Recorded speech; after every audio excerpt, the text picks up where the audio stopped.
Okay, so it's all. Sweet. Now we're on. That's exactly what I did last week with both of us. Yeah. Yeah. And I've done it for a whole damn webinar before. And then at the end, I'm like, oh shit.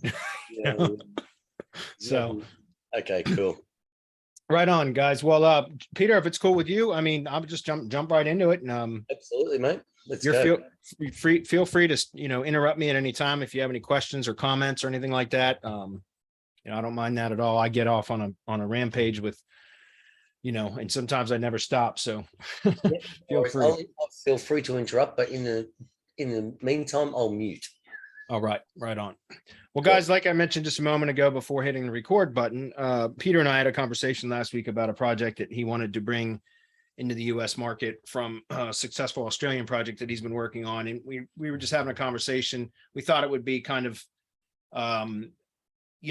beneficial for us to have a conversation about it. And then I started telling him about what I'm going to be sharing with you guys today, which is the fourth and final component of ranking locally, right? It's part of the local algorithm. The fourth and final component has become one of the most important components. Now, they're all equally as important, and we're going to talk about that today too, because what I'm going to talk about today is part of an overall strategy. It is not a magic bullet. It's not a magic pill, right? You can't just rank Google business profiles on engagement signals alone. It is a very important component, but the other three components need to be in place and proper too. So we're going to talk about all of those today. But very specifically, in the recent months, I've been testing a lot with, adding engagement signals. And when I say engagement signals, I know a lot of you guys are probably familiar with CTR manipulation, which is click-through rate manipulation, which is a component of what we do, but not all of it in its entirety, right? So in other words, CTR manipulation is something that those are a dime a dozen now. The CTR manipulation apps, those are apps that you can go out and do like Google search and clicks. So that's where like searches for a keyword or a brand name or whatever, finds your either Google Maps listing or knowledge panel or organic website in the organic search results, and then clicks through and then engages a bit on the resulting page. But that's only a part of engagement signals. And that's a small part of engagement signals that Google is tracking, especially when it comes to the local algorithm and engagement signals engaging with the Google business profile itself. Search and click signals are only a very small part of that. So we're going to talk about the other really important engagement signals that Google is tracking and rewarding profiles that tend to have have more engagement through their profiles, through their Google business profiles and through Google Maps. Okay. So that's what we're going to be talking about today. Again, we're going to talk about all four components and why they're important. And then we're going to have an offer at the end, and it's a very unique offer, and I'll explain why it is what it is, but we are going to be talking about how you have the potential to, or the opportunity to consult directly with me and my team for your projects, your local projects that you work on, whether it's for your own business or for your clients' businesses or lead gen assets or whatever. We're going to talk about how you can work with me and my team to get consulting on all four components, but more specifically the engagement part of it, which we're going to be talking about today. Okay. So I'm going to go ahead and grab, would the host please introduce himself? I am Bradley Benner. So we just had an introduction a moment ago, so I'm not sure. Sorry about that, Jack. Yes, I introduced Bradley before, but we forgot to press the record button. Yeah. Late. Well, the webinar should have still been live. So anyway, but I'm Bradley Benner, Semantic Mastery, guys. So if you don't know who I am, just go search Google for Bradley Benner and you'll find all you need to know. With that said, I'm going to go ahead and grab the screen, guys, and we're going to jump right into it. I want to try to keep this somewhat brief, like an hour. I mean, I can stay and answer questions, guys. I don't want to go into some stupid heavy presentation. I don't think that's necessary. We're going to talk through this, talk about the four components that are important for ranking locally, why they're important, and what you can do to get better results. And then we'll make the offer, and then I can stand around and ask questions, or stick around, excuse me, to answer questions if you guys need anything else. You guys lost audio. Did anybody else lose audio? Hello. Audio is good here, mate. Okay. All right. I'm just going to keep moving then. I'm going to stop looking at the Q&A box. And by the way, the Q&A box is not for comments, guys. It's for questions. There is a comment box if you want to post comments. If you want to post questions, please post questions in the Q&A box. Otherwise, it just causes a mess. So anyway, All right, I'm just going to say answered. All right, I'm going to grab the screen and I'm going to stop looking at the box because otherwise it's going to drive me nuts. So today, guys, this local fury, done for you data manipulation engagement signals for Google business profiles. Again, just bear with me. We'll get through to an offer at the end here in a minute. We're going to cover the 4 components for Google business profile ranking, local fury signals. We're going to show some examples and then how to get the best results from your local projects. So we talked about this on the call that I did with Peter last Monday. And I know most of you guys saw that video, or at least watched part of it.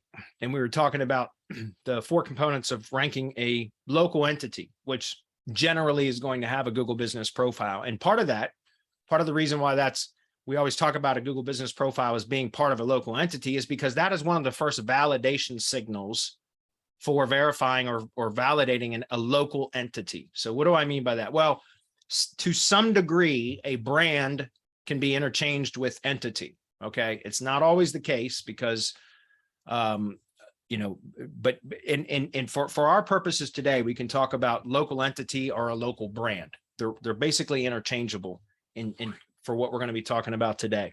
Now, when I talked with Peter about this last week, we talked about validating an entity, and it's really interesting, but there's a number of ways to validate a local entity in Google's eyes, right? And one of the best ways, one of the easy, well, I say easy, it's no longer all that easy, especially in the United States, but verifying a Google business profile is a validation. It's a way to validate a local entity because you have to verify that profile, right?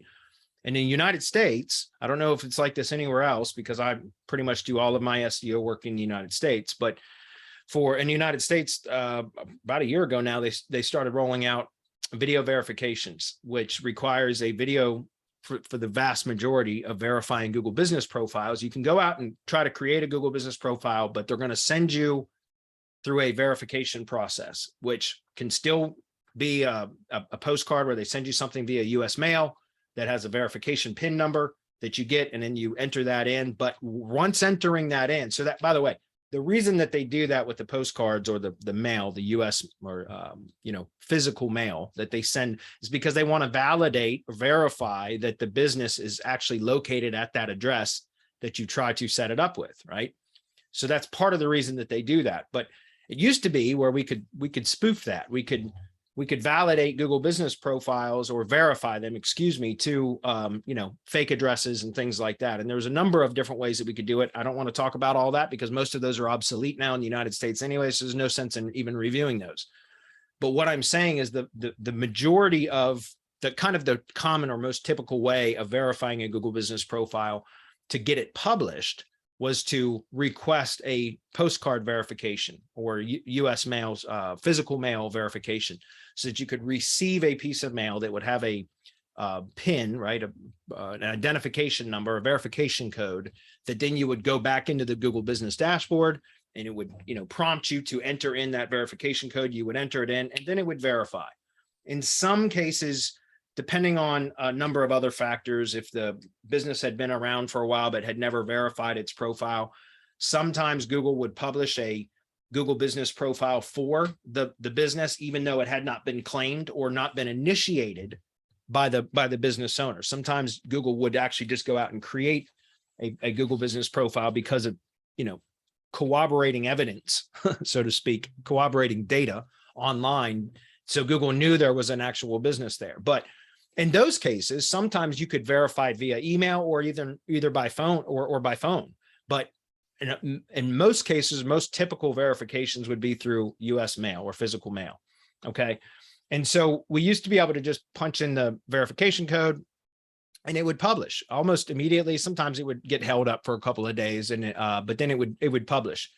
That is no longer the case for the vast majority of Google business assets in the United States. When you enter in that verification code, it's going to redirect to a video verification where it's going to require you to walk around with either your phone or a webcam and take, you know, images, video of signage, showing that there's an actual business at that location. Sometimes corporate documents are requested by Google. Sometimes letterhead or utility bills or something like that that's addressed to that address, but also addressed to the company name, showing that there is indeed a valid business there. A lot of those things occur. So it's pretty much, that's what part of the reason that Google has made us kind of jump through these verification hoops is to reduce spam, right? And so I'm telling you all of this because now the first step in validating an entity is Google Business verification, right? I mean, there's other ways to validate an entity if you don't have a Google Business profile, but that's beyond the scope of today's training because we're talking very specifically about GBPs or Google Business profiles. And for some of you that are still adamant about talking about Google My Business or GMBs, they're interchangeable now. Google updated it to GBP, but a Google My Business or GMB is the same thing as a GBP. So those are interchangeable now, okay? So a validating an entity, like part of this video verification process that Google is now requiring, at least the United States, is in a way, it's a good thing for us spammers that like to do lead gen assets. So we go out and build our own assets that aren't really tied to a real valid physical location. That's kind of put a hurting on our business. But for the vast majority of local businesses out there that have real businesses and real physical locations that they can verify, that is the first step to a validated entity, which is critically important. Okay, guys, having a validated entity. So the rest of today's training is going to assume that you have Google Business profiles, either for your own business or client's business or whatever, that are already validated. Okay. So starting with that is the first and foremost, has to occur before you can even really talk about the other components. Okay. In order to rank locally in Google Maps, has to have validated entity, number one. Number two, on-page optimization, right? And so when I say on-page, I mean both on-page plus entity assets. So as we talk about on-page optimization, we mean content. So well-produced content, well-optimized or tuned, SEO tuned or SEO optimized content. Very important to understand, guys, it's no longer about keywords, it's about topics and entities. So you should really be optimizing for a topic in its entirety, not just for specific keywords. So having well-done content on the site and in having that content in the proper structure, right? So that means the way that you structure your content, also the site structure itself. So that's like the architecture of the site. Talk about silo architecture. You guys, I'm sure, are aware of what that is. That's not really necessary for most local businesses. Silo architecture is not really necessary. I've discovered that over the years. For years and years, I siloed absolutely every website. And I found over time, especially in the last couple of years, that's not necessary. It's not really necessary for most local businesses. In some cases, there are. Again, we're not going to get into silo architecture today, guys. That's beyond today's training. I'm just talking about good sites, good content structure, as well as good site structure, okay? Internal links. Internal linking is incredibly important because you can direct link equity and basically topical relevance throughout a site based on your internal linking structure. So that's also important. Branded assets or entity assets, that's what I like to call them. I consider that on page because they're still, even if they're external sites like Blogger, Google Sites, ID pages. If you've ever done structured data or schema, you're for local business structured data or local business schema, you're probably aware of the add ID designation. That's what we found a way to manipulate that using what's called an add ID page. Those are all considered branded entity assets. So I consider anything that's a branded asset as an on page, okay? Because we have control over those, at least to a degree. We have some control over those. So we can brand them, we can add our logos or contact information, name, address, and phone number. We can add content, well-tuned content. We can link out from it to our money site or our Google Business assets. When I say Google Business assets, I mean, remember there's two components of the Google Business profile that we can control. The Google Business website, so that's the free website as part of the Google Business profile that you can build on the .business.site domain. So that's one of them. Then the other one is the Google Map itself, okay? So when I talk about branded assets, I talk about anything that we have control over, at least to a degree, that is branded, that we can add content to, name, address, phone number, et cetera. And then we can link to from that content to our money site and or Google Business assets, okay? And then we talk about posts, on-page optimization. When I say posts, I mean both blog posts on the money site, if you have a self-hosted site, as well as Google Business posts, which is important. Okay.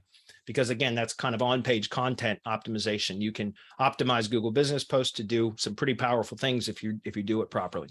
Then there's off-page. So we've just covered the kind of the first two components, right? A validated entity and on-page structure and optimization.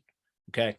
Then we get to off-page. So the first three items, guys, of these four components are basically traditional, foundational, fundamental stuff that we should all know and all be, adhering to best practices for. Which includes, again, validated entity, on-page optimization, and off-page signals. Well, when it comes to ranking in Google Maps locally, there are really kind of three off-page components that really matter. Number one is citations. Number two, so citations, for those of you that aren't aware, I'm sure most of you are, but that would be, citation is a mention of name, address, and phone number, and oftentimes a link back to the website as well. But a citation is really just a mention somewhere published online of a name, address, a business's name, address, and phone number. Okay. And like I said, oftentimes it will include a link back to the website as well. Those are called citations. And a structured citation is a citation that is built on like a traditional business directory. Okay. An unstructured citation, or what I call a non-traditional citation, is a mention of a name, address, phone number, and sometimes a website on other kind of sources or platforms that aren't traditional, typical business directories. So there's social citations, there's, image citations and video citations and press release citations. There's a number of other kind of even, just publishing the name, address, and phone number in a blog post on an external site somewhere. That counts as a citation, an unstructured or non-traditional citation. So those are all important. Then there's also niche specific citations. There's general like general business directory citations, industry or niche specific citations. There's also local business directories in some cases. So there's a number of different kinds or flavors of citations, but they're all citations. It's kind of like the umbrella term for all of that. That's important, guys. Data consistency is absolutely critical for ranking in maps. It's very, very important that you have consistent data online published about the brand that you want to promote. And we talk about backlinks, guys. Backlinks still matter. I was making a joke with Peter about this last week, but there was in the United States the whole Black Lives Matter, the BLM, hashtag BLM, and all that stuff. I really wanted to, and I didn't because everything's so political now. I figured it'd piss a bunch of people off, but backlinks matter. So BLM, backlinks matter. And I just think that's funny. I wanted to get a shirt made, but like I said, everything's so damn political now, probably would have pissed a bunch of people off. So, but backlinks still matter, guys. And even for locally ranking locally, what matters the most for ranking in maps is locally or geographically relevant links. Okay. So just to be clear, guys, ranking in topically relevant links are what matter the most for ranking in organic search. So organic search is anything other than maps, right? Anything below the maps pack when you do a Google search, that is organic search. If you want to rank a local project, a regional project, a national project, global, e-com, affiliate, I don't care what kind of project you want to rank. If you want to rank an organic search, topically relevant links matter. Full stop. End of story. Like there's no need to debate this or argue about this. I mean, we could if you'd like, but we'll save that for another day. But topically relevant links matter. Now, topically relevant links have an influence on maps ranking for local projects. But what has a bigger influence on map ranking for local projects are locally or geographically relevant links. What do I mean by that? Well, if you can get links from other businesses in the same geographic region or area, Google understands where those links are coming from because it recognizes the entity from which those links come. Or does that make sense? So in other words, getting links from local chamber of commerce in the United States, and I'm sure there's equivalents in other countries, but local chamber of commerce, local news and media sites, local event sites, other businesses that your clients or that you do business with in your local area, right? So getting links from vendors and things like that are in the same geographic area are going to have a significant influence on your ability to rank in maps. Okay. And they have a small, so locally or geographically relevant links, doesn't matter what their topical relevance is. It could be, so an example would be like a plumber. Let's say that a plumber gets called by a local personal injury attorney because there's a leaking clogged sink in the attorney's office and they call a local plumber. The plumber comes out and cleans or does some drain cleaning, unclogs the drain, whatever the hell it is that the plumber does, fixes it for the attorney. The attorney posts a blog post on their site saying, thanks to Joe's Plumbing for coming out and fixing a plumbing issue that they had.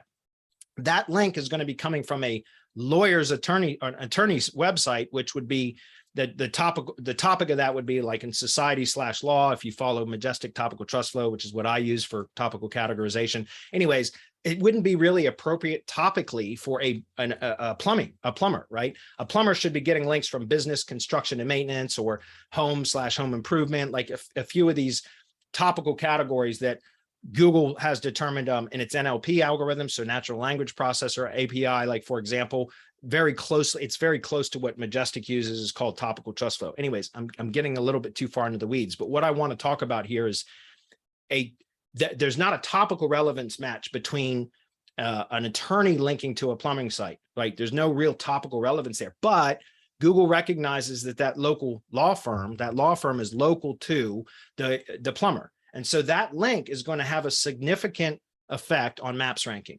Does that make sense? Because Google understands that law firm that is linking to the plumbing site is also a local entity in the same geographic area. So backlinks matter, guys. Both topically relevant links have a small influence on Maps ranking, but then locally or geographically relevant links have an influence on Maps ranking. So that is also important. I always recommend to my link building clients, because I sell topically relevant links, not locally relevant links. I always recommend to my link building clients that you, as the consultant or the agency, help your clients secure local links. Okay.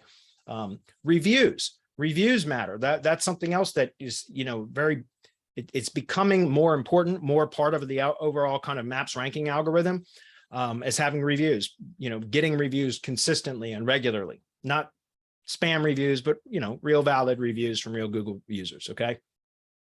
But then let's just assume that you have those kind of three things proper, right? You've got those three components done and good enough, right? There's always room for improvement over here for component number 2 and number 3. But let's just assume going forward that you have on page is sound, your off-page signals are correct, and you've got some locally relevant links as well as topically relevant links. You've got good data consistency for all your citations, and you're getting reviews for your clients, or your clients are generating reviews fairly regularly. That's all that matters. You get all those things in place.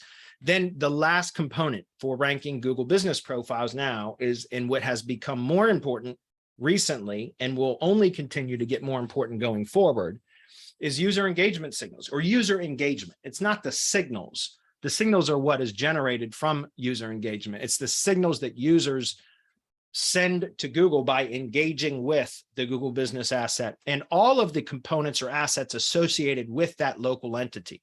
So it's not just about map signals, guys, or engaging with the Google business profile itself, but it's also about engaging with the brand or the entity and other assets that the entity owns, or other branded entity assets, excuse me. So that would be like engaging with the money site, for example, engaging with the Google business website, engaging with the Google Maps profile, engaging with branded profiles, Facebook, Twitter, YouTube, all of those kind of branded entity assets. They're all connected. If done properly, all of those are connected and should be recognized by Google as all part of the brand or the local entity. So signals that can be generated, or I say signals that are, because that's what we can do, is generate signals, but engagement that can be monitored and tracked by Google on those branded assets helps Google to understand that there is a real business there that Google users are engaging with. Okay. And that is one of the kind of newer signals. And I say newer, I mean, Google's been tracking engagement activity since, forever, but it has become one of the more important components of ranking. And think about why that is, guys, because as SEOs, we know how to spam, right? We find ways, loopholes to exploit, and we try to manipulate search by doing all kinds of things, right? We can manipulate on page, we can do off page by, manipulating backlinks. We can, tune content or optimize content and all these things that we do to try to rank. But one of the things that we have a hard time,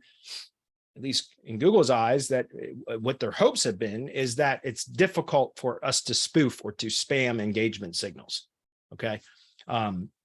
However, you know what, that's what we do, right? We're in the SEO business. So we are in the business of always trying to stay a couple steps ahead, playing the cat and mouse game that we do. So there are ways that you can actually manipulate engagement signals, which we're going to be talking about today. Making sure I didn't miss anything. Okay. So user engagement signals, what types of signals are there that can be, that Google can track, first of all? So click-through rate, we talked about that briefly already. So click-through rate, or CTR, those are like the signals of how many times a search query is performed and then how divided by how many times it's been clicked through. Does that make sense? So like, for example, a generic keyword search might get, 100 searches per month, average search volume, right? Average search volume might be 100 per month. Well, if you're in the #1 maps position in Google, so you're in the 3-pack, it's a search query that pops a maps 3-pack, which that's really important. We're going to talk about that in a subsequent slide. But if it's a search with local intent or a search with commercial or transactional intent, it is generally going to be a localized search result. Okay, which means it pops a maps pack or a knowledge panel. If it's a branded type of search, it should pop a knowledge panel.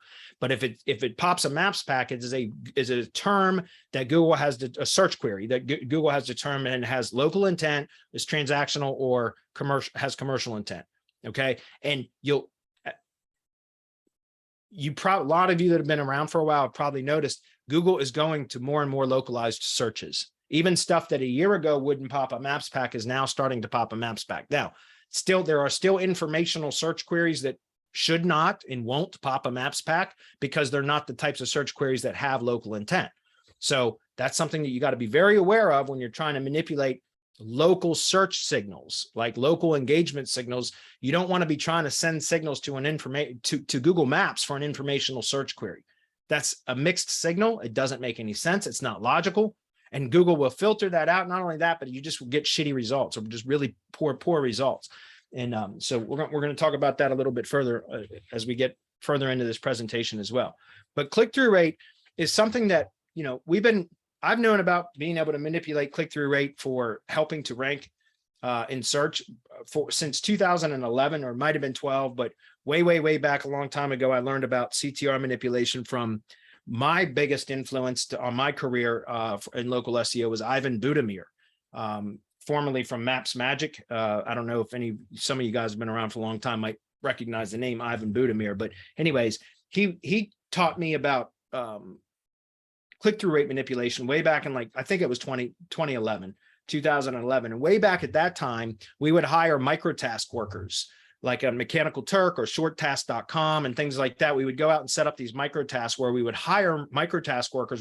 We'd post a job and say, we're going to pay, 4 cents per action, per completed task. And we would tell the workers, which were all over the world, to go search for a particular keyword, find the result that we want them to click through. They would click through it. And then we would tell them to copy the 4th word from the 3rd paragraph and paste it into the answer box.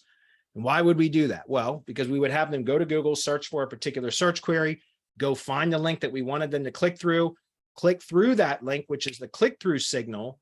But then we would have them go find the 4th word in the 3rd paragraph as an example, because that would cause them to scroll on the page, dwell time on the page. Then they'd have to click and highlight, drag and to highlight the word, right? So click and drag to highlight the word, which is another action that Google tracks. So these are all engagement signals on page once they're on site. So you got the click-through rate signal, right? The click-through signal. And then you would have the engagement signals that were on page from scroll depth, dwell time, and then highlighting and copying from the page. Does that make sense? And so these were a way that we could manipulate. It was a very manual process, but we could do that with click-through rate microtask workers to manipulate click-through rate. And it worked. It worked great. It still works to this day, by the way. However, Google has gotten a lot better, especially when it comes to local searches. By the way, what I just talked about with user engagement, microtask workers, for YouTube, it still crushes it. You guys can still hire set up microtask gigs all day long for YouTube ranking, and you will get results from that. YouTube is almost entirely ranking in YouTube is almost entirely on engagement signals now, guys. In case you didn't know that, Google's different than YouTube, right? But in YouTube, it's almost purely engagement signals. So microtask worker still works great for that. It still can work to a degree for Google, like, you know, for ranking in Google, but it's more important to have localized searches. At least the IPs don't need to be local, but the geolocation of the browser should be localized. So anyway, around 2015 or so is when the kind of click-through rate apps started coming out. So these were apps that you could get access to that would, you could enter in keywords and it would go do the Google search for the keywords, and then it would find your URLs and then click through, and then you could sometimes tell it to engage, like I mentioned before, scroll depth, you know, click through to other pages, etc. All of that worked like crazy for a couple of years, but most of those apps were built on commercial proxies, data center proxies. Well, Google got wised up to it, and you know, it was a loophole that we exploited like crazy for years. And then Google wised up to it and basically killed all of those apps from working because of the commercial proxies. Like, so basically any sort of traffic and engagement signals that were generated through data center proxies or commercial proxies was just discredited, just discounted. It wasn't that it was harmful, but it wasn't helpful either, right? So more recently, in the last 2 years or so, 2.5 years maybe, you know, the CTR apps, the click-through rate manipulation apps, have gotten better. They've gotten smarter. They've started using residential proxies or mobile proxies. And that's in geolocated browsers. Again, the IP, where the IP originates from, isn't really all that important anymore. It's where the browser is located. So the apps have gotten better and smarter. However, they're still just click-through rate manipulation apps, which means they're only doing one set of engagement signals. And as you can see from this list on this side of the screen here, there are a lot of additional signals that can be generated that Google is monitoring. Google is tracking engagement signals. So if all you ever do is try to manipulate click-through rate signals, then you're missing out on a lot of these other signals. And in all reality, when real people do a search and click, they are likely going to engage with that profile in some way, shape, or form. And it's random in nature because Google cannot predict what all humans are going to do.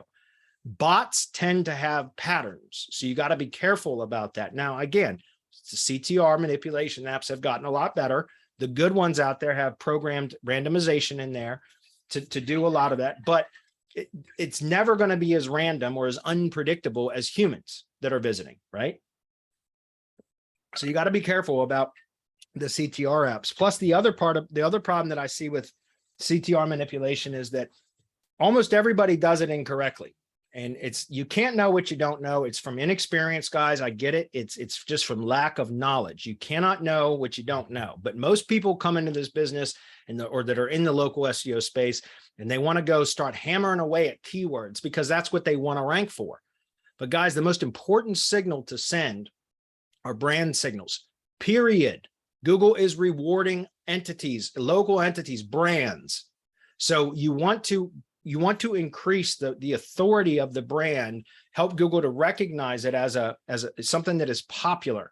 So brand signals are the most important thing. And that's where I see most people make the mistake with CTR manipulation apps, which most CTR manipulation apps are where people can just pay to get access to an app where they can enter in their own keywords, set their own kind of search and click volume and all that kind of stuff. And I see it time and again. And plus I'm in a dozen different CTR Facebook groups, guys, and I see the same questions all the time where people come in and say, how much search and click volume should I do for my main keywords? Well, what's your brand searches look like, right? That's what you should always start with, right? And again, way back in 2011, when I learned about CTR manipulation from Ivan Budimir, the most important thing, like back then, was Ivan brought out Google's patent. He showed it on the webinar where he was teaching this. It was amazing. But the patent, I think, was approved in like 2008 or 2009, and this was in 2011 or 12 when he introduced this concept.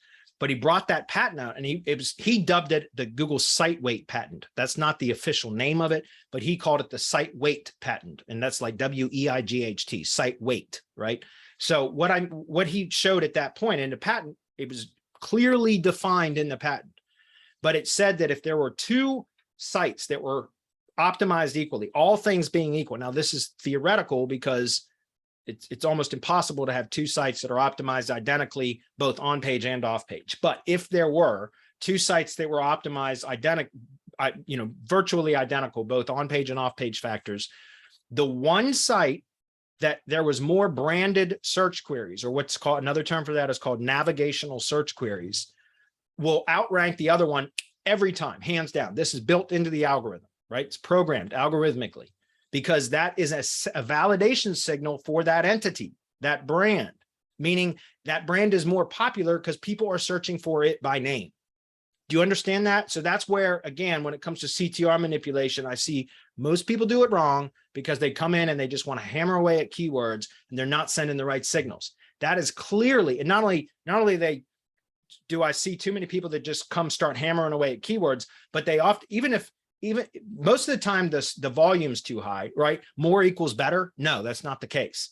Google will again, algorithmically, Google can pick up on anomalies and things that don't look typical, right? And if all of a sudden you've got a Google business profile that all of a sudden has a huge spike in keyword search and clicks, which is out of the norm for the other businesses in that same area that are all competing for those same search terms, right? The same clicks from the same searchers, then Google will start to discredit that traffic. It will consider it as spam traffic. So it just won't help. It's not, again, it's not that it will necessarily be harmful.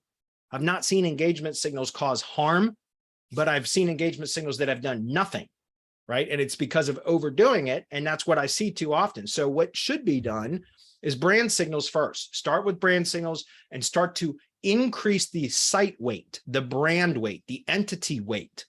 And then as you do that, Google will start to show that business for its search queries, its products and services.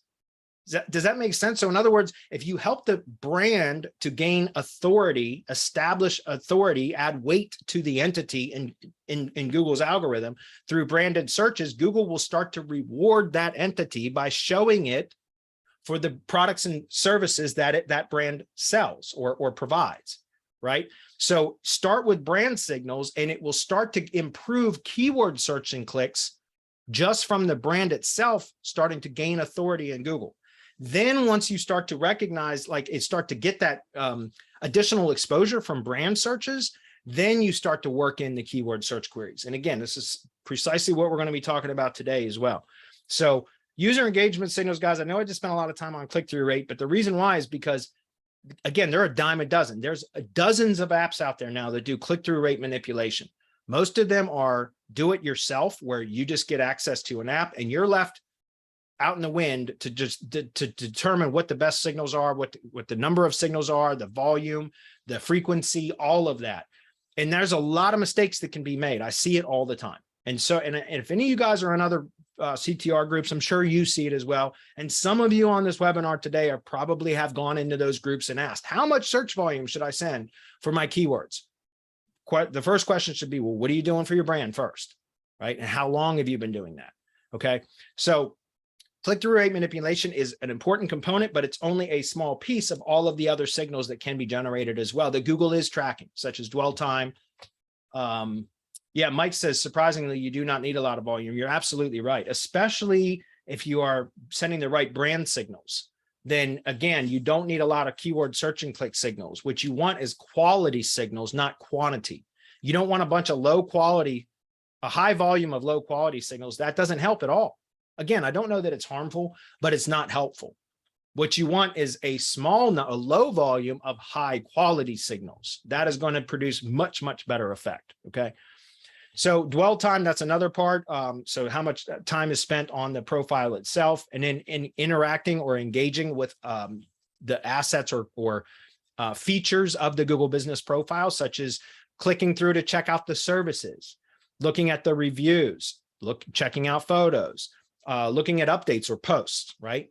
Clicking through and expanding the post so that it can be read, clicking on some of the post buttons, the CTA or call to action buttons within the post, right? All of those, clicking on the about tab, looking at hours of operation. I didn't put that in there, but looking at the hours of operation, posting a question and or a review, right? So somebody posting a question is or answering a question, right? Because you know how when people post questions at Google business profile, other Google users can answer the question. It doesn't have to be the brand that answers it. It can be other Google users. So posting a question or answering a question, or posting a review, or liking an already published review, right? These are all signals that can be generated, that Google is tracking all of that stuff. Okay. Upload a photo and or a video. So again, a Google user can upload a photo or a video to a Google business profile. They don't have to be logged into the Google app or the Google business app, right? They don't need to be a manager to upload a photo. In fact, most of my clients are contractors, so, home service contractors. So I tell my contractors all the time, just have your technicians when they're out on a job, whether it's a tree service contractor or pest control, whatever, just have your technicians when they go out on a job, snap 2 to 3 photos from their mobile phone on site, especially for service area businesses, right? So when the business goes and serves the customer at the customer's location, take 2 or 3 photos. That's all it takes. And then upload it via Google Maps to the Google business profile. You don't need to be a manager to do that. You just go upload the photos to that profile. That starts to train the algorithm for where this company does services, provides services, especially for service area businesses. That is incredibly powerful. By the way, most of my clients, I tell them this all the time, and most of my clients don't do it. It's such an easy thing to just train their staff to just, when they go out on a job, take 2 to 3 photos, make it routine, make it habit. But yet 95% of my clients don't do it, even though it's that easy. It makes a significant difference, guys. If you have any businesses that you're managing that are service area businesses, if you start testing that, I promise you, you will start to expand your Maps coverage. As long as you're doing it consistently. One uploaded photo to the Google Maps profile every 6 months isn't going to do it. It's doing it consistently over and over and over again. You'll start to expand your Maps coverage. It's how you can push proximity in a map. Very, very powerful. But again, even I'm preaching, but even my own clients don't do it. No matter how many times I tell them, they just don't do it. So I understand most people aren't going to be able to do that. But fortunately, we have ways of spoofing that as well. Okay. So then tap to call, guys. That's a really good signal as well, provided that the phone connects, and also that, there's some duration. Otherwise, it could just be considered a robocall, the spam call, and it's not really helpful. Again, guys, low quality signals aren't helpful. They're not necessarily harmful, but they're not helpful either. So we're talking about low volume, high quality signals is what we want to manipulate. Okay. Driving directions and in navigation. Obviously, for service area business, you're not going to get those signals. Service area business, even if it has a published address, which it's technically not supposed to, it doesn't make sense for people to click driving directions and then navigate to a service area business location, because service area business, by nature of its name, service area business, means that it serves the customer at the customer's location. So when we talk about driving directions and navigation, it really should be reserved only for storefront businesses, which is where the customer comes to the business location to transact business. Does that make sense? So anyways, Jeremiah says, go to a different zip codes in my area and take a picture and post that picture. Is that correct? Yes. Just make sure you have location settings turned on your phone, go take photos, and then you upload that photo directly to the Google Maps app from your phone. Does that make sense? And that geo relevance, that metadata, that is the geolocation data, right? That is imprinted on by the way, guys, in case you've never done this, just as an exercise, not right now, but after the webinar, check it out. If any of you use an Android or you just have Google Photos on your phone, period, doesn't matter whether it's Android or iPhone or whatever.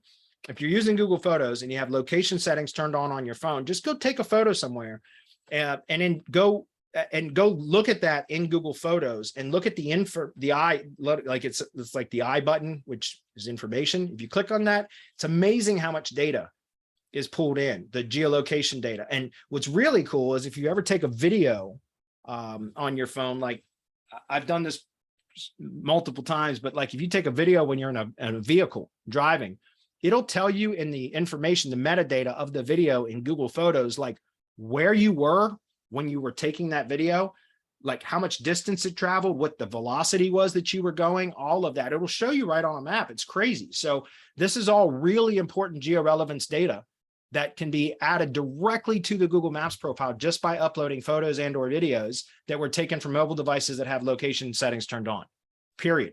So again, if you're running any sort of service area businesses and they have, technicians or whatever that go out into the field, it's really important that you try to get And I tell you all this, and I also told you that 95% of my clients don't do it.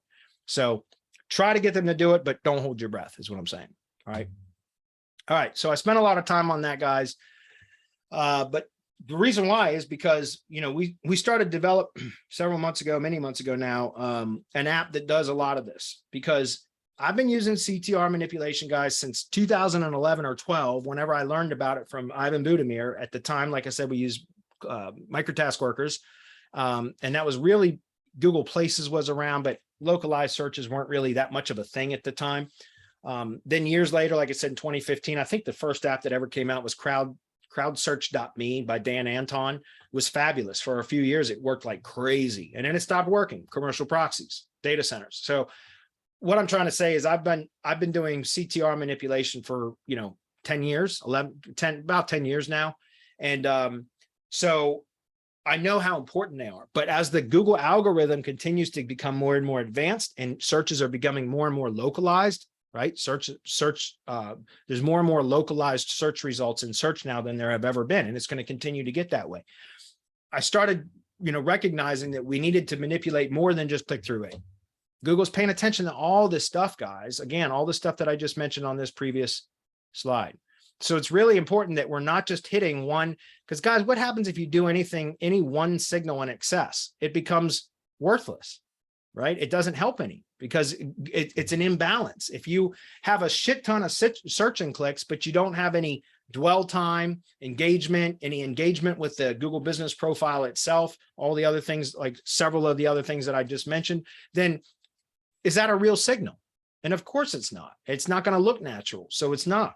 So anyway, local Google profiles. This is to start with what Local Fury is and what we do is we have been developing an app now for months. And I say app, we've been developing the infrastructure. It's not an app. We are not selling access to an app, period. I'm just going to clear that up right now. I probably should have said that at the very start of the webinar. We're not selling access to an app. This is a done for you service, which you're going to get access directly to me and to my team. And we are going to lay out a plan that is going to help you to get results. We are talking about long-term success here, not some shitty short-term quick wins and getting the map to light up green for a short period of time. And then it turns red again because Google identified that as spam signals. That's not what we're talking about, guys. I don't like to run any kind of churn and burn business myself. I don't do anything like that. I try to do everything that has long-term success.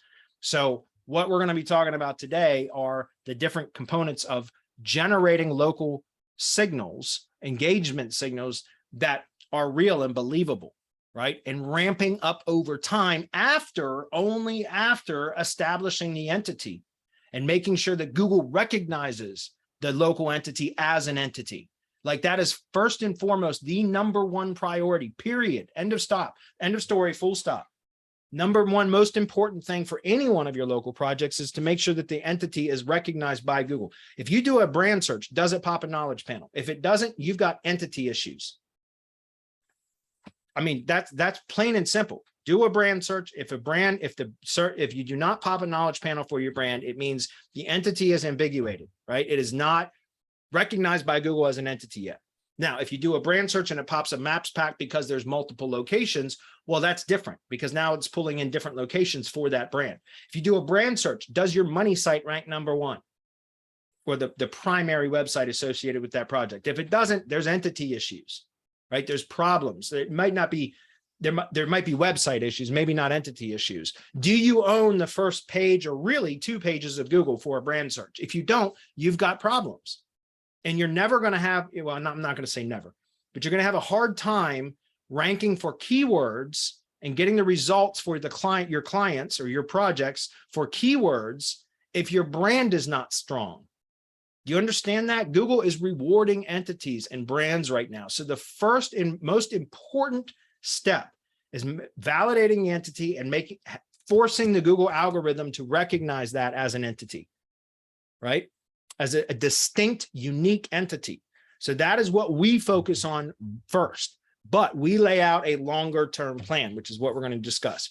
All right. So Local Fury is a done for you. It is a semi-automated, we've been able to automate a good part of it, but there is still a lot of manual work. There's still a lot of people involved in this. Unfortunately, we don't know that we're ever, again, I'm not going to say never, but I don't know that we're ever going to be able to fully automate it.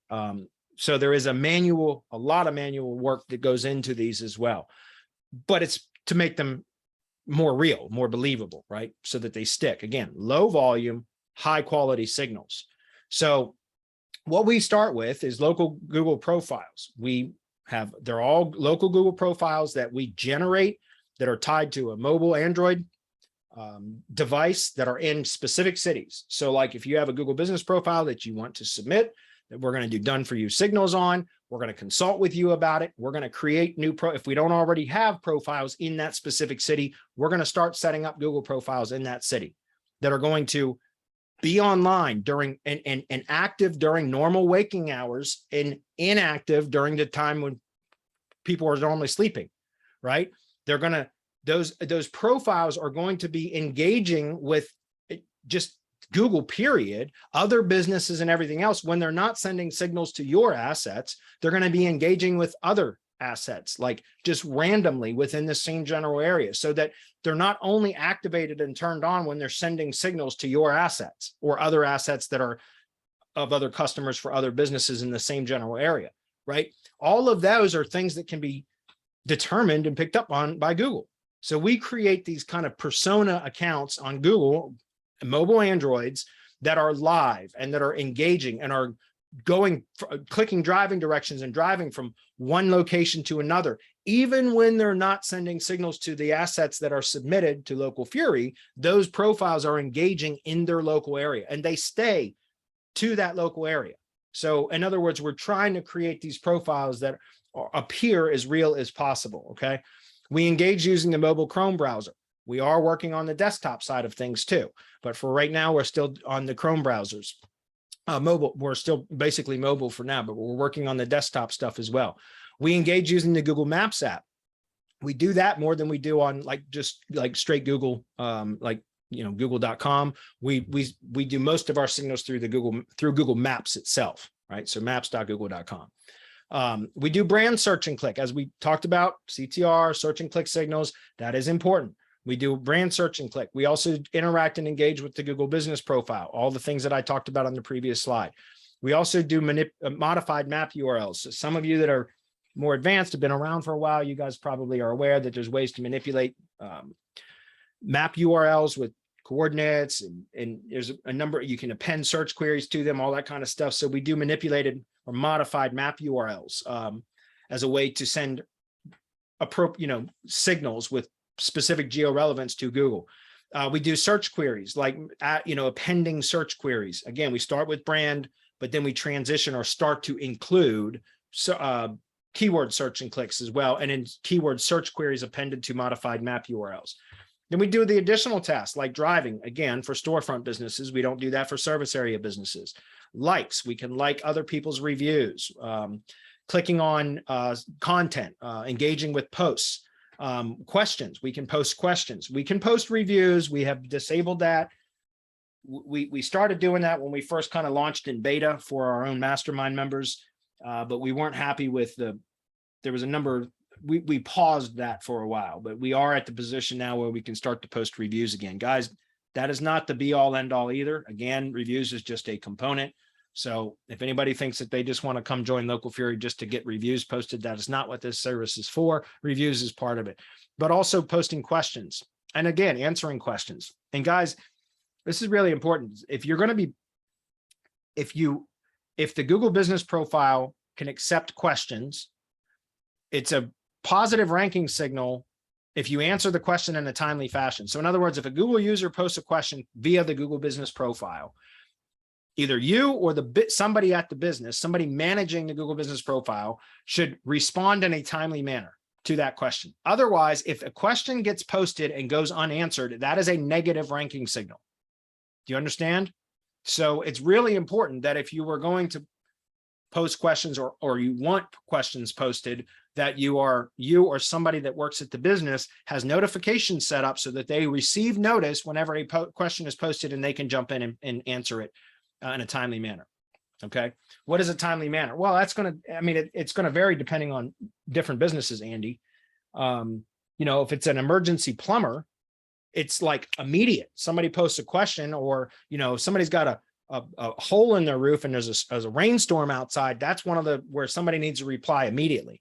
But if it's something like, you know, do you guys offer free estimates for a kitchen remodel? That's a much longer sales cycle. So, you know, within a few hours, sometime within that same business day, that's reasonable. That makes sense. But again, it's going to depend on the type of question it is, the type of business, the type of product or service it is, again, it's going to vary, guys. That's why there is no one size fits all formula here, guys, for any of this. There's too much complexity. There's too many variables for every location. Every location is going to be unique. So, you know, that's why anybody that comes in and says, well, here's my formula for search and click volume for CTR. It's bullshit. That they're wrong, because you can't just use some sort of cookie cutter formula for any of this, because Google's algorithm will pick up on that just like that. It's got to be kind of customized based on a lot of data points. Which is why, again, I mean, you can try to use formulas and things like that, but your results are going to be suboptimal, right? Subpar. They're not going to be great. If you customize it based upon what the data shows for that specific, for those queries, that specific location, that business, that industry, etc., all of those things, then you can really start to customize a signals plan that is going to be much more effective. And again, it doesn't take a lot of signals. It takes the right kind of signals. That's what matters. Right? Low volume, high quality versus high volume, low quality. So all of these are kind of things that can be done via Local Fury, semi-automated, right? So I'm going to give you guys a quick,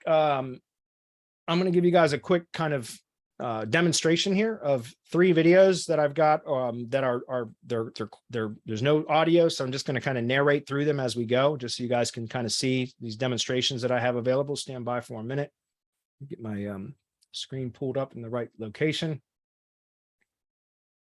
Okay. So this is the first one, guys. Like I said, there's no audio. So just watch the video for a second and you'll see it's about a minute long. But this is the technology, the app that we and my team has access to, that we work on in the back end. And so it's global. We can do this anywhere. Unfortunately, our reporting is, the reporting that we use is Bright Local. 100% transparency. We use Bright Local for reporting, and Bright Local is restricted to like mostly the English speaking countries. So unfortunately, if any of you that are on today want to apply businesses, you know, want to add businesses to Local Fury that aren't in English speaking countries, we can still do it, but you're going to have to find another solution until we find a better solution. Right now, all we're offering, we use Bright Local reporting. We provide that to our Local Fury clients, but it's limited to only the main English speaking countries. So there is some limitations to that. But as you guys just saw, you know, we've got Google business profiles already that are working in, you know, most of our stuff's in the United States, but we have it all over the place. Okay. So this is just kind of inside the dashboard. Again, I just wanted to show you guys some of the technology that we've got running. Here is, this is, let me see, driving signals. Yes. So here are some driving signals.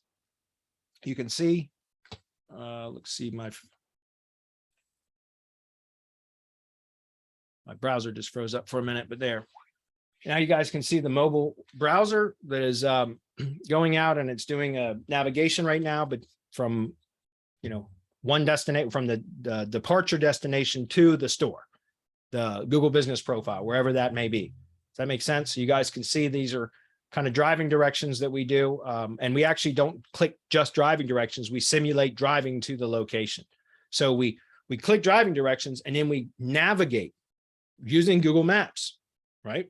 So we click the driving directions and then we hit start and it navigates to the destination. And so here is where we're just showing guys like how we set the departures. There's a number of ways that we can do this, but we can manually, again, I told you there's a very manual component to everything that we do here. We've automated a lot, but we can't automate all of it. So here's an example of the destination, the storefront being this kind of, you know, places icon there. And what we're doing here is manually setting the departure coordinates. Okay, you can see we drag a map pin, we hit create, and boom, it sets a set of geo coordinates. That is the starting point for driving directions to that location. There's a few other ways that we can do this. If we don't do it manually, we've got it programmed. We'll go in and automatically pick local businesses that are within a specific radius of that specific that Google business that we want to send the signals to, and it will pull other business locations as its departure, its originating departure coordinate. So that way it looks like the person, the Google user, the mobile phone, the Android is going from one, is leaving a business and a commercial or whatever, leaving a location and then driving to our place of business, if that makes sense.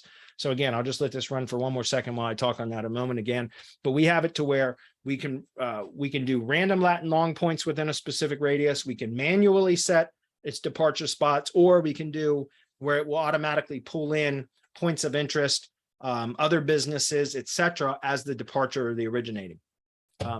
The departure coordinates, excuse me, and then it drives to our specific location. Okay. And again, guys, the driving signals are reserved for storefront businesses only. Look, my agency deals with service area businesses. I don't work with storefront businesses. So unfortunately, I don't get any of the benefits of driving directions to any of my businesses, because all the businesses that I manage are service area businesses. But those of you that have storefront businesses or manage storefront businesses, this is really powerful. Again, it's not about high volume. It's about sending the right signals. Okay. So very, very powerful. All right. So back over to the presentation, guys. We'll be wrapped up here in about 10 minutes. I just want to go through some examples. Here are some screenshots from earlier in the year when we did our first kind of webinar to our mastermind members, it was just an internal launch. And so here's some screenshots from that. This was for an SEO company. You can see this was, over 23rd of May, then the 20th of June, and then the 25th of July. So you can see about three months time frame here. I just left these in because they were in the presentation that I had developed months ago. So I just left these in there. We got some more current stuff coming up here as well. Here's another business for a pizza parlor, pizza joint. And you can see again from June to July, you can see some jumps here, guys. Again, just to be clear, guys, we will do keyword work too. We will help to optimize for keywords, but not until we have added weight to the entity, right? So we always work on the first month is almost exclusively about brand signals and strengthening or adding weight to the entity. Just so you guys are 100% aware. And we're going to talk about, again, there's a real plan to everything that we do, and you're going to find out. You're going to get a one-on-one consultation with me and my team with a whole bunch of data that we're going to generate reports ahead of time, so that when we get on our call, we have all this data and we can develop a plan together that is specific to your projects that will work for your projects, instead of this blanket formula like, okay, I need to do 20% of the average search volume. Oh, bullshit. How's that working for all of you? You know what I mean? Like, if any of you have been doing CTR stuff, you know that those kind of like default formulas really they're not all that effective. And that's why, because they can be identified and just discredited. So anyways, here's another one, another SEO company one, 14th of July. And this one, I don't know why I didn't update this was actually from here, and then it jumped to here. So I'm not sure why that's not showing, but here's another one that I just added today. These are some of the more recent ones. You can see from September, this was for a roofing company in Florida. You went from September 7th to September 28th. We saw a nice increase over the course of about 3 weeks, exactly 3 weeks, actually. So there's that one. Then there's July 18th to September 26th. So about a 2-month period. You can see, Andy says, I've never really had any luck with CTR. Now I know why. Yeah. And my guess is, Andy, you can't know what you don't know. And I mean that with all sincerity, guys, because when I come in and I say these things, I think some people think, oh, how did I know, and he's attacking me. No, I'm not attacking any of y'all. If you don't know, you don't know. So, and that's what I'm trying to say. Like, guys, branding an entities are the most important thing in Google right now, period. If you can develop and establish a brand, a local entity, be recognized as an entity by Google, everything becomes easier. Everything, all of your subsequent SEO efforts become easier if you can establish a brand first. right? Have forced Google's algorithm to recognize the local entity. You do that first, and all of your other SEO becomes easier to do. So that's what we focus on almost exclusively for the first month. Now, some projects are going to come to us that already have a well-established brand. Fine, we can go right in for keywords. We're still going to work on brand signals because you never stop that.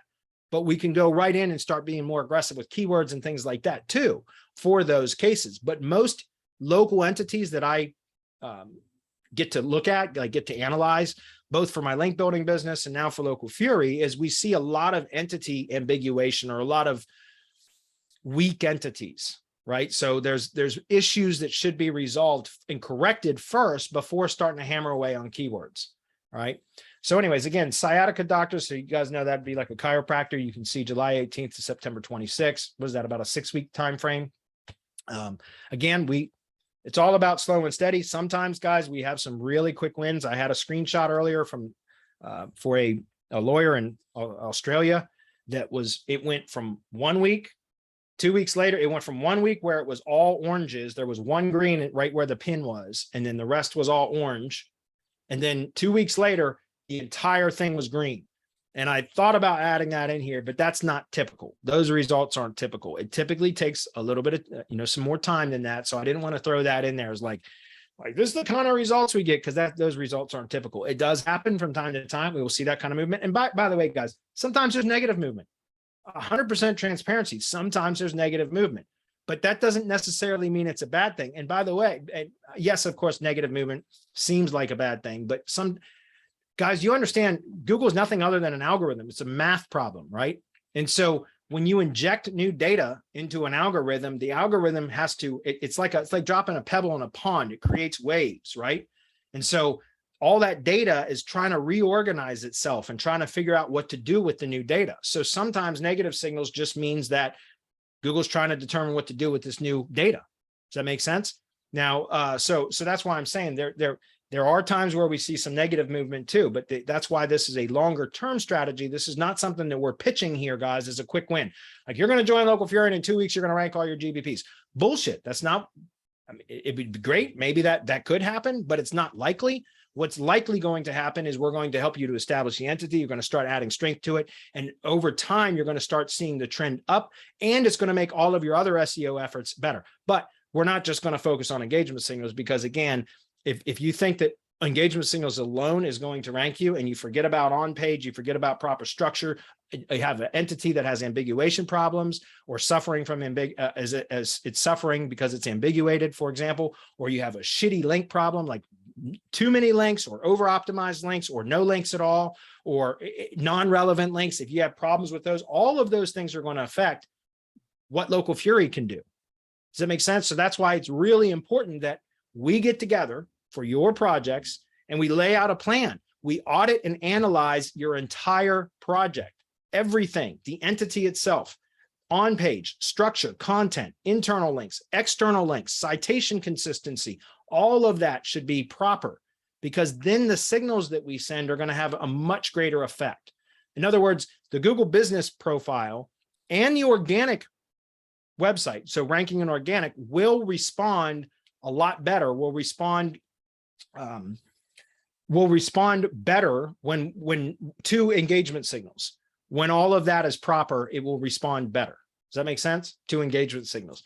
If your on page is poor, or you have entity issues, or you have shitty backlinks or no backlinks or non-relevant links or too many links or whatever the case may be, then all the signals in the world may never help. So it's really important that you get all your ducks lined up, like in a row properly. You get everything. And that's why, again, this is going to be not just a done for you service, but it's going to include consulting, because we're trying to sell a long-term service here, not some shitty quick win thing that you're going to turn green for a few weeks. And then Google's going to all of a sudden determine that those are spam signals. And again, it's not that it's going to hurt, but it will just start to slip again. And so anyway, so you guys can see that was a 6-week process. Here's another one, September 16th to October 2nd. So this was just about 2 weeks. Gutters, Pensacola. So this is for a roofing company that does gutters as well. You can see 9.8 to 8.4 over about a 2-week period. So again, we start to see movement, right? And a lot of this has to do with just entity signals in the beginning. And then we start working on keywords. Okay. So here's a GIF image, guys, of these are one of the other things that we track is that what they call the GBP audit report. Again, these are bright local reports. So the GBP audit report is the Google Business Insights. Essentially, it pipes Google Business Insights data into Bright Local. We need manager access to your Google Business profiles in order for us to do that. If you don't want to provide us with that, that's fine. But then you're going to be responsible for monitoring this kind of data on your own. And some people don't want to give us access. I get it. It's fine. But if you do give us access, then we will pull these reports in and it helps us to provide a better service. Okay. So what's important here is take a look at the direct searches, guys. These are brand searches. And then you can also see over here, but what we did in this kind of GIF image here is we're looking at the previous 90 days and then the most recent 30 days. So that's why it's the first screenshot is 90 days, and take a look at the direct searches, which those are brand searches. Those are people going to Google or Google Maps and searching for the brand name, right? The brand name, the brand name may be what we call navigational or branded search queries, which could include the brand name plus hours of operation, like Joe's Plumbing business hours, Joe's Plumbing phone number, Joe's Plumbing, and this, I would say location, but that's not, that would be a service area or a storefront business. But let's say, Bob's Pizza location, Bob's Pizza address, right? Stuff like that. Those are all kind of navigational search queries or direct search queries. So that's what we're looking at here is we look at the previous 90 days and you see the average number of direct searches, which are branded search queries. And then all of a sudden in the last 30 days, you see how the percentage increases. So it's kind of just a way to show you that we're pushing on brand signals. Okay. Okay. All right, guys. So then here's kind of the app that, and again, you guys, this is all internal stuff that I'm showing you here, but this shows the amount of the driving and the amount of time that our profiles, our mobile apps, our mobile Androids are actually, like, the data is in progress. The user time, like essentially the profile user engagement time. You can see that as a duration over here. Some of these are driving signals. So you can see that this, again, this is just an internal screenshot from inside our dashboard area so that you can see some of the data signals. Something else that for our beta testers, we had not had the ability to produce these kind of reports. This is something that was just my developers actually just brought to us last week. He said this week that we're going to start being able to produce these kind of engagement signals reports for our clients or customers at Local Fury. This is still in development, guys. A lot of stuff is. So we're adding and adding to this all the time. So we're going to have the ability to be able to share the signals that were generated per location. Okay. That's coming. So that's what this is, an internal shot, but we will have this kind of data available in the dashboard for you guys as well. Okay. Again, here's a little bit of an older, just kind of one of the things that, unfortunately, if you guys are familiar with Google Business Insights, the search query report is where it shows you the keywords that had generated engagement, impressions, and or clicks to through the Google Business profile. Unfortunately, Bright Local does not pull that data in. That we still need to literally go to log in as the Google Business Manager and then go visit either business.google.com, so the Google Business Profile dashboard, if that's still available. In some cases, it wants to force us onto the SERP, as you guys know, but we have to click into Insights data and then bring up the search query report manually in order for us to identify these keywords. Unfortunately, Bright Local does not pull that in via the API. I wish it did. It would make it so much easier on us. Just one quick question, mate. From Andy, reports for our customers, question mark. Yeah, you can send your customers the Bright Local reports. It's fine. We can white label the reports for your agency. Does that make sense? So perfect. we can put your agency's branding on the reports and you can send those to your clients. Okay. Perfect. Okay, so what I was talking about earlier, guys, is if you start sending brand signals, what's really interesting is you'll start to see as the kind of entity starts to gain authority, starts to become more established in Google, you'll start noticing that Google will start showing that brand, that entity, for the products and services that it offers for other people searching in that kind of same local area, if that makes sense. So again, we like to monitor the Google Business Insights, the search query reports, and we start sending brand signals up front right in the first month. We do mostly brand signals if it's not already in a well-established entity.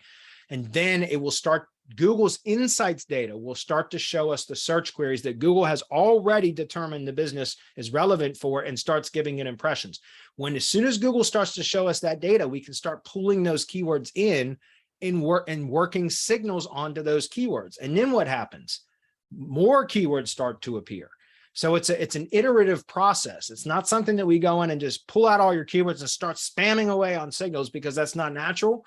We go in and we start to look at the keywords, again, that Google is showing that it is already giving impressions for, and we start to manipulate those. And as we do that, it starts being given more impressions for more and more keywords. Does that make sense? So that's a very important part of what we do. Unfortunately, like I said, that's not data that comes directly into Google, Bright Local. We have to actually go into Google Business Manager and look at it that way. Okay. But again, it's a done for you service. So that's part of what we do. So how to get the best results? We want to validate and strengthen the local entity. Incredibly important, guys. Always start there. Again, if you don't pop a knowledge panel for a brand search, you've got problems that need to be addressed, and that should be first and foremost. Okay. Start with brand signals. Always start with brand signals. Establish the entity, strengthen the entity, force Google to recognize it. Okay. And then you move to keywords. Then you want to select the appropriate keywords. You want to make sure that they pop a maps pack, commercial or transactional intent or local intent. Again, you don't want to go try to manipulate informational search queries in Google Maps. Nobody goes to Google Maps to search for informational queries. They go to Google Maps to find a local business, to find a destination, to find a provider of a product or service, transactional or commercial intent. Does that make sense? So again, when we started selling Local Fury, we just allowed people through beta testing, they just submit a form with their Google business assets and the keywords and that kind of stuff. And then that was it. And they would, like, a lot of people, and again, not faulting anybody for not knowing, but we got a lot of keywords in there that don't even pop a maps. They're not keywords that people would be searching for in maps. And then people want to complain like, well, I'm not in the maps 3-pack for this. Well, does the keyword even pop a maps pack? If not, you're never going to be in the 3-pack for that. Right. Does that make sense? So we want to kind of help you guys to discover the keywords, again, through the process I just mentioned in the previous slide, through Google Business Insights, but we can also force some other keywords too. But we want to look at the data first to determine what keywords are the best ones to start with. Okay. So select the appropriate keywords, make sure they pop a maps pack. That's incredibly important, guys. Use Google Business Insights to find keywords that are already getting impressions. Then we can massage those, right? We can force Google to, we can send signals to those keywords, and then something magic happens. As I said, start sending signals through those keywords. All of a sudden you start getting exposure for more and more keywords. So it's like a snowball effect. Reply to user submitted questions in a timely manner. Again, what constitutes a timely manner? It's going to vary depending on industry, depending on the search type, everything else. Reply to reviews. Reply to reviews, both positive and negative, guys. Think about this. I know most people only reply to reviews if it's negative, but why not reply to positive reviews? That gives you the opportunity to work additional keywords in. It also shows Google that you're responsive and you're engaging with your audience, your customer base. So it's important. It's a positive ranking signal when you reply to reviews, whether they're positive or negative reviews. When you reply to reviews, it is a positive ranking signal because it's showing engagement with your audience, your customers. And it gives you the opportunity to work additional sentiment in through your reply, both keyword and or locations mentions. Okay. So, and then monitor Google Business Insights to see increase in activity, as well as to give you insights, that's what they call it, insights into other keywords and opportunities that are starting to present themselves so that you can manipulate those. And then lastly, recommended, provide us with Google Business Manager access so that we can integrate with Bright Local GBP audit reports, as well as so we can go into the search query discovery. That's what we just talked about. All right. Delroy said, learn the 3-pack keyword thing the hard way. Yep. Mike says, hey, Bradley, I have one client with you 3 months for Local Fury. Did not realize there was so much varied activity. Good job. You're welcome, Michael. And thank you for the reply. I appreciate that as well.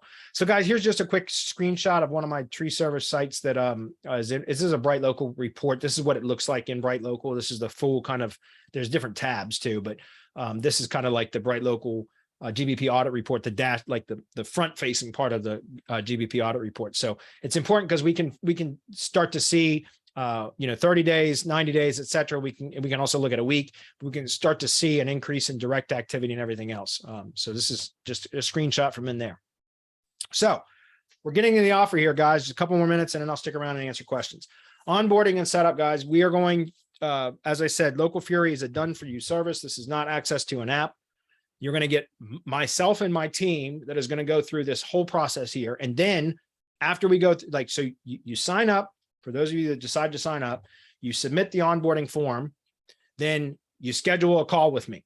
Then my team goes out and we do all of this analysis, audit and analysis, so that we have all this data prepared for when we jump on our one-on-one Zoom call that you get with me, at least for the next few months. All these onboarding calls are directly with me. And I say 30 minutes, but it can go up to an hour. It's 30 to 60 minutes. The 60 minutes is also me analyzing the data prior to our call. So in other words, when you submit all of your data for a project and schedule your onboarding call, all that data goes to my team and we generate all these reports. Those reports then come to me and I analyze those reports in preparation for our call. Then when we get, so that's part of the hour is me actually reviewing and analyzing to prepare for our call. Then when we get on the call, we're going to go through it step by step. And I'm going to show you specifically if there are entity issues that need to be resolved. And if so, what are the recommendations for resolving them? Again, I said this 1,000 times today. I'm going to say it again. Do a map, do a brand search. Does it pop a knowledge panel? If it doesn't, that is first and foremost the number one priority. The number one objective is to get a maps, a knowledge panel to pop for the brand. Okay. Does the website appear at the top of the search for it? Do you own the first 2 pages of Google for the brand search? If not, let's take care of that. That's going to be something we're going to recommend, is helping you to get the first 2 pages of Google for the brand search, right? Because you want to own those pages. It should be all about that. That means you have a strong entity when Google recognizes all of these assets. And there's a number of things that we can do for that. Again, we'll discuss that on the consultation call. Okay. But you get a 30-minute Zoom meeting with me. We're going to do an entity audit. That's to determine if it's an established entity, and if not, if there's ambiguation, and if so, what is the what are the reasons and how can it be resolved? I will provide recommendations for that. Then we're going to do an on-page analysis and review. So that's going to be, excuse me, doing a technical audit of your site. We'll crawl it, make sure there's no bunch of broken 404 errors and things like that. We'll do an on-page audit to just check the content and the structure of your site, make sure it's sound. You don't need elaborate silo structured sites, guys, as I talked about earlier in this webinar. For years, I siloed absolutely every site because I thought I was going to be smarter than Google. And we're just going to silo everything because we're fucking awesome. Pardon my language. But we, as SEOs, we try to outsmart Google all the time. And a lot of times we just work ourselves to death for no reason. And I've discovered over the last 1.5 to 2 years that honestly, a lot of silo structures are unnecessary for local sites. It's not to say that if you already have one, then I'm going to tell you to dismantle the silo. That's not it. I'm just saying, guys, simplicity. I like simplicity. I've overcomplicated my business, my SEO career for too many years, and I see that too often now. You can simplify and make it a lot easier to build a site if you don't go through these elaborate silo structures that are unnecessary for the vast majority of local businesses. And so we're going to look at the on-page analysis and review, take a look at everything, point out any problems that should be resolved. I'm going to provide recommendations for those problems if found, so that you know what to do. We're going to do off-page competitive backlink analysis and review. I have a link building business called Semantic Links. I've got a whole team that I've got a really, really good process for determining competitive backlink analysis, determining anchor text ratios, what kind of links you have. Are they topically relevant, geographically relevant? So we're going to generate that report and provide that to you as well, because as I said at the beginning, BLM, backlinks matter, right? So that's an important part of it as well. Then we're going to review the initial Bright Local reports for the supported areas. As I mentioned before, some of the areas Bright Local does not integrate with. And unfortunately, we're going to be unable to do those with you until we find another solution. Okay. So, but we're going to look at the citation tracker. We weren't originally providing those. We were just providing the GBP audits and the local search grid reports, which are the GeoGrid reports. But because we're taking a more holistic consultative approach going forward with Local Fury, citation data consistency is absolutely critical. So we're going to be monitoring that as well. And then I've got a few tricks up my sleeve for providing additional geo-relevance through citations pointing to your Google business website which we can suggest and provide if needed for your project. So again, we're going to do a full audit, citation tracker, GBP audit, and local search grid, and analyze those with you at the start of the project when we have our call, so that we can start to plan out, okay, these are the key areas, like for service area businesses that the company wants to provide, wants more leads in, wants to generate more business in these specific areas. Well, then we can plan for that, and we can work on pushing into those areas first, if that makes sense. Okay. Select keywords. Again, that's really important, but only after we've established the entity, as we talked about. We want to establish the brand first, almost the entire, unless it's already a very well-established entity, we're going to spend almost the entire first month working on brand, just so you guys know. Okay. But we will work together on keywords to determine what the most important keywords are to the business and which ones are going to be the most effective for our local Fury signals. And that way we're all in agreement on what the plan is and set the expectations. This is for long-term success, guys. Sometimes quick wins will happen. Sometimes they won't. I just want to set those expectations now. I'm not going to sit here and tell you that, this is a magic bullet. Local Fury is going to rank all your stuff, because it's not the case. All these other components have to be in place, which is why there is a setup fee and a consultation, because of all this audit and analysis and recommendations consultation that I'm going to provide to you, right? We want you guys to be successful so that you stick with us long-term. Does that make sense? And we're going to develop the plan and cover that with you. So here's the offer. Now I can answer questions. $497 is the onboarding and setup fee, guys. This is the first time we've done this with this kind of an onboarding setup fee, but this precisely because, as I said, we have clients in their local Fury that have just, they're not seeing the results that they wanted. And there's a lot of variables as to why. And this setup fee is so that you get the expert consultation from me and my team to help set you and your clients up for long-term success. I understand that a $490 setup fee is a disqualifier for a lot of you that are attending this webinar right now. It's out of your range right now, or you don't want to spend that kind of money. I get it. I understand this isn't for you. Okay. What we're looking for are people that are serious about their business, serious about, their local SEO business, for either for their own assets or for their clients, and that are going to be bringing volume to us. It's a $490 setup fee, whether you have one location or 100 locations. It's the same setup fee. So what we are doing here with this is we are asking for the setup fee, which covers me and my team's time, for us to be able to prepare all these reports and then have a one-on-one call with you, so that we can lay out a plan so that you have success for you and your clients, no matter how many clients you have. Does that make sense? We want serious SEOs and business owners here, agencies and consultants. Preferably, we want people that are going to come to us with 5, 10, 15, 20 locations. But, you can have one location and still sign up if you want. But I just want to clarify that, guys. I know that this pushes out some of it out of the reach of some of you guys, because you're not, I can go get a CTR app for $100 a month. Sure, you can. Good luck to you. And I hope that works out for you. But if you want kind of a full holistic approach with consultation about all 4 components of ranking locally: entity establishment, on page, off page, engagement signals. You want all 4. That's what we're going to help you with. Can I just jump in here? Yes, please. For somebody to get a 30-minute time slot with you, which may be even extended, plus a full audit just for that setup price, that is a fucking bargain, excuse my French. Honest to God. Look, I've spent so much time with you on chats over the years, and honestly, the main value I get from you is being a customer of yours and being on your list. And you send out a lot of emails, and in those emails are the questions that someone asks. And then in the email is a link to a short YouTube video of 2 or 3 minutes. And the beauty is, I don't have time to look at all of them, but because you set up the subject so well, if you say what the question is in the subject, open the email, click on the video, and boom, I get you talking on video what the answer is and why that answer makes sense. So for people to get a personal time with you, plus you doing an audit for them for that price, it's extremely good value. I just thought I'd drop that in there. Well, thank you, Peter. And from you, that means a lot. And I mean that with all sincerity. So thank you. And so guys, that's what this is. We wanted to do things differently than all the other CTR apps out there, because again, I've been doing CTR, guys, since 2011 or 12. Whenever Ivan Budimir taught this to me way back when, So I've been doing it for 10 freaking years, guys, and I've seen a lot of mistakes made. And more recently, because the apps are like proliferating out there, all these different CTR apps out there, I see the same problem occurring over and over and over again. And I see people saying, well, CTR doesn't work for me. And it's because you're sending the wrong signals, guys. That's all it is. CTR will work. CTR, but remember, CTR is only a component of engagement signals. So if you just hammer away at that, you're missing out on the others. And then again, it becomes unnatural. Were you going to say something else, Peter?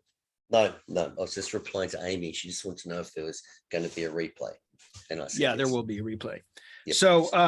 So just to kind of pull it back to the consultative part of this again, guys, like I started my link building business in January, right at the end of December last year, the beginning of January. And I do a very consultative link building approach, which I've had just incredible retention rates because of my, because I do consultative link building with my clients. I send video emails out almost every month for the report. I send monthly reports out, but I almost every month send out a video email where I look at everything on page, the external off page backlinks, everything else. And I try to provide recommendations and guidelines for how to get better results. Because again, think about this. If I provide guidance and help people with the on-page and entity factors so that my links are more effective, then they're going to get better results. So they're going to stay customers of mine, and I'm going to continue with the monthly retainer fee. Does that make sense? So it's in my best interest to take the time to be able to provide consultation so that everybody gets better results and everybody's happy. And so that's the same thing with Local Fury. We've heard from our clients, our customers, that we basically said, just submit your data and we're going to run with that.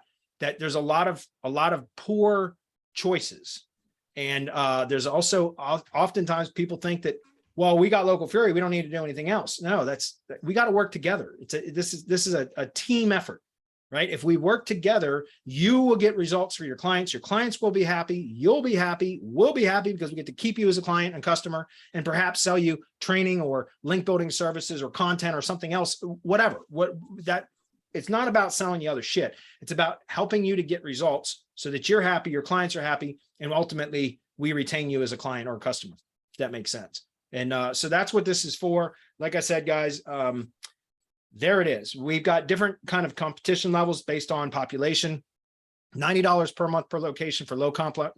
These are the same kind of competitive parameters that I set for my link building clients. That's where we came up with this. Under 200K in population, guys. For storefront businesses, it is the population for where the Google business is located that we base this on. So like, again, if storefront business, it's whatever the population is of the city in which the profile is located. If it is a service area business, you have to take into account the population of the entire service area. So just keep that in mind. But up to under 200K in population, 200,000, it's $90 per month per location. It's $100 per month per location for 200 to 500,000 in population. And for anything over 500,000 in population, it's $110 per month. And it's just because we do higher volume of signals for each different level. Again, at all of this, we will go over every single one of the keywords, entity, all the 4 components that we've discussed several times today. We'll go over all of that on our onboarding call so that you guys get a full picture of what it is that needs to be done. We're going to send the signals for you, but we're also going to help you to determine what other gaps can be filled in your projects. And Steve is asking, can we white label this? Well, I mean, yeah, we can white label the reports for you, and you can sell the reports. Or you can provide the reports to your clients, but that's it. We're not selling access to an app, so there's nothing else to white label other than the reports. Perfect. So what other questions do we have, guys? Or Peter, do you see any other questions coming in or no? No, I think we've pretty much rounded it up, mate. Oh, well, that was easy. Honest to goodness, this is extremely good value, particularly the onboarding. Only $497 to get that amount of time with you, and particularly an audit. Like it, after that, people are going to be steered 100% in the right direction. Yeah. Guy asked, do we need to pay the setup fee for every client? No, Guy, it's one time. It's one-time setup fee. You get the onboarding call with me and everything else. And then each time you submit a new location, we're still going to run through all the reports. If needed, I will schedule another call with you, and it won't cost you a dime additional. Okay. like, just like I do for my link building clients. Again, I'm trying to make myself accessible, just be within reason. Like if somebody wants to schedule freaking Zoom calls with me once a week just to shoot the shit, I'm sorry, I'm going to cut you off. But if you know, when you submit a new location, we're going to generate all those reports for that location. I'm going to analyze it, and I might fire up a screencast recording video and say, hey, this is the data from the new location that you submitted. This is what I see. Here's some recommendations I'm going to make, and we're going to get started. If you have any questions, reply back to me. And if we need to, we'll set up another call. It won't be an hour call, but it might be a 15-minute call where we can just chit chat real quick about the project. I want to be accessible to my clients, just like I do with link building, my link building clients, which is why I have such high retention rates. I want that for Local Fury too. Does that make sense? Okay. Well, Bradley, mate, I'd like to thank you for an amazing webinar. Honest to goodness, you supplied so much content. I'm blown away with how much I enjoyed it. Honestly, it's been a very long time since I've hosted or watched a webinar that has provided so much quality content in 1 hour. So thank you very much. Well, thanks, man. I appreciate that. Well, guys, if you have any other questions, you know, you can reach out to us. You know, reach out to support at localfury.com. This is Peter's promotion where we have this available publicly, but really we're not promoting it. So it's just a Peter's group right now, guys. So just make sure if you do contact us as support that you mentioned that you came from Peter's webinar so that we can make sure that we give Peter credit. We're happy to answer any questions that you have and support as well. Thank you very much, mate. Thank you very much. Thanks, guys. Appreciate y'all.